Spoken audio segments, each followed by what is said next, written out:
instant ko lalabas ang warrant of arrest dahil mismo nakipagtulungan na ang ating gobyerno at nagpasalamat na ang ICC at pinuri ang ating gobyerno.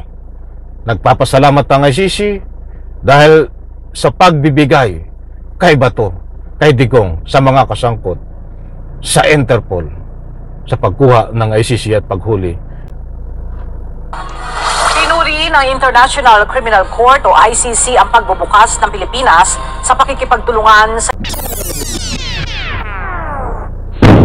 Alright, welcome back to my YouTube channel. I'm Andy's Vlog. Nako, latest update tungkol dito sa ICC. Marami ho ang nagtatanong.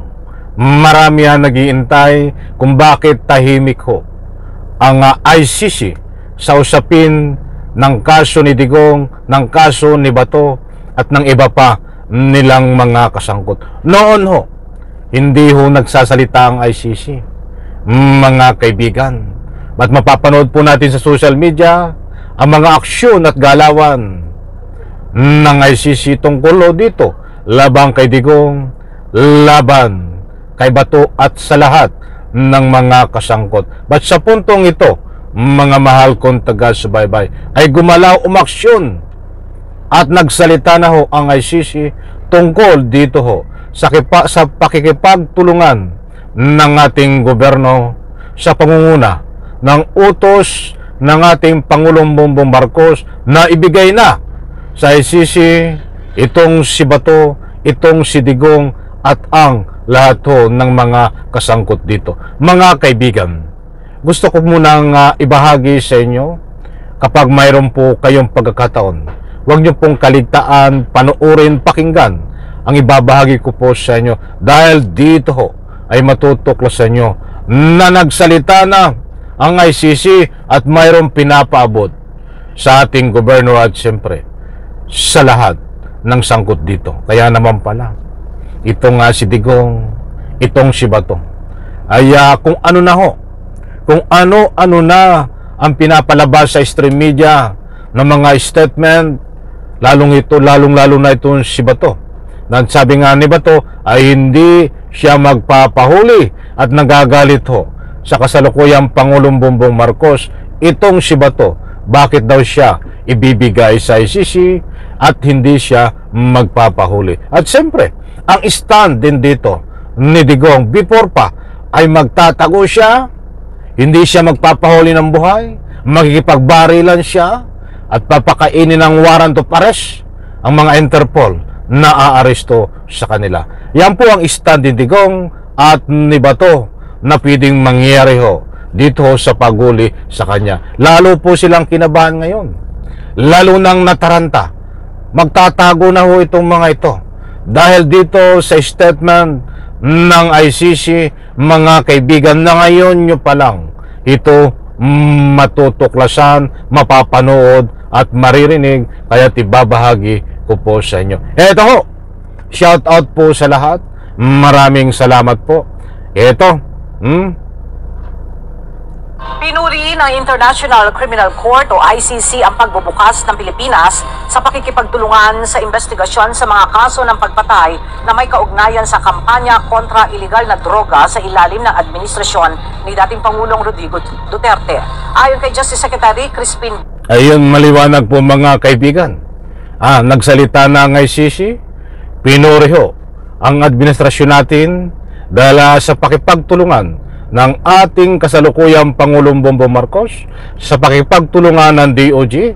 Ano po ang nakapaloob sa pakipagtulungan sa utos ng ating Pangulong Bongbong Marcos? Ang nakasaad ho doon, ibigay si Digong, ibigay si Bato sa Interpol, sa ICC, wag harangan ng uhuli kay Digong at Bato, dapat hulihin ng Interpol sa pamamagitan ng utos ng ICC na may kalakip na warrant of arrest. Yan ang gustong ipunto, mga kaibigan. Kaya't ngayon ho ay sa wakas nagsalita na ang ICC dahil ang sabi niya, nagpapasalamat siya at pinuri ang ating pamahalaan, ang ating Pangulong Bongbong Marcos tungkol dito sa paghuli kay Digong at kay Bato, mga kaibigan. Heto pa.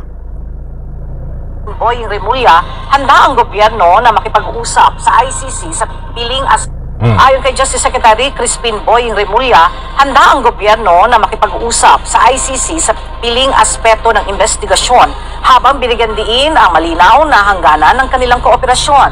Sinabi rin ni Executive Secretary Lucas Bersamin na ang anumang aksyon ng Pilipinas ay nakadepende sa kahilingan ng Interpol kung may kaugnayan sa ICC jurisdiction.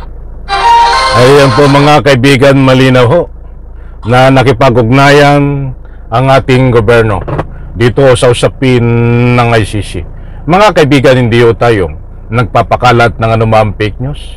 Mayroon po tayong batayan. Salamat UNTV at ipaintulot at binahagi ko po ang inyong mainit-init pa na balita, latest update tungkol dito sa aksyon, galawan na pinapahatid ho ng ICC at pinapabot kay Digong, kay Bato at sa ating gobyerno. Kaya pala naman, mga kaibigan, ilang araw na ho itong mainit na usapin na lumabas ang balita na ito. Nagpahayag sa social media ang mga biktima ho dito na mga kaanak. Ay nagpapasalamat ho sila sa ating kasalukuyang gobyerno.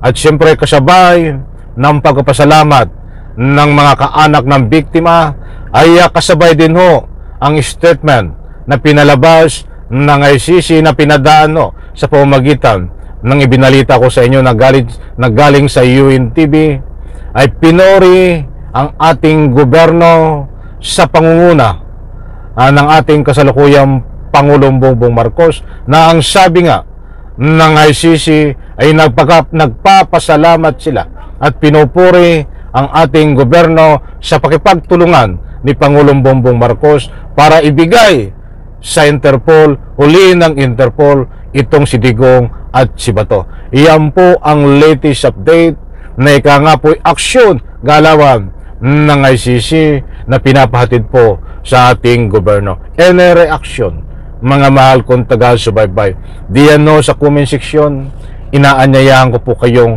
magbigay ng anumang public opinion. Mga kaibigan, alam ko ho, tinatanggap ko ang inyong mga katanungan na kung bakit ngayon ay hindi pa naaaresto, hindi pa kinukuha ng Interpol sa pamamagitan ng utos ng ICC itong si Digong at si Bato.